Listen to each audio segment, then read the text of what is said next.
உலகத்தின் மிகச்சிறந்த ஆர்ட்டில் சைலன்ஸுக்கு அப்புறம் கிரேட்டஸ்ட் ஆர்ட் மியூசிக்னு சொல்லுவேன். அதுக்கப்புறம் பொயட்ரி, அஃப்கோர்ஸ் பெயிண்டிங். பட் மியூசிக்கு 7 ஸ்வரம் தான்.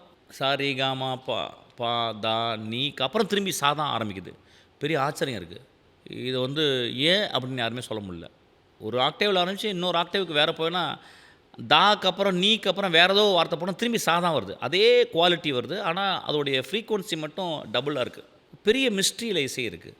அப்புறம் பறவைகள் ஃபார் எக்ஸாம்பிள் ஹம்மிங் பேர்ட்ஸு, குயில் பர்டிகுலராக அது பாடும்போது அதில் இருக்க ஒரு பெரிய சோகம் இருக்குது. பெரிய சோகம் இருக்குது.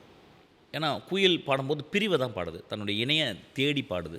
இப்போ ரீசெண்டாக நான் வேல்ஸுடைய சாங்கை பற்றி படிக்கணும்னு வச்சுருக்கேன். புக்ஸ் ஆர்டர் போட்டிருக்கேன். திமிங்கலம் கிட்டத்தட்ட 2000-3000 மைல்களுக்கு அப்பால் இருக்கிற தன் இணைக்கு கடலுக்குள்ளேயே அது சத்தத்தை எழுப்பி அது 2000 கிலோமீட்டர் 3000 கிலோமீட்டரில் இருக்க அந்த இணையை, பெண் இணையோ ஆண் இணையோ அது கண்டுபிடிச்சி அதை தேடி வருது. ஸோ பெரிய மிராக்கிள், பெரிய மிஸ்ட்ரி மியூசிக்கில் இருக்குது ஆக்சுவலாக.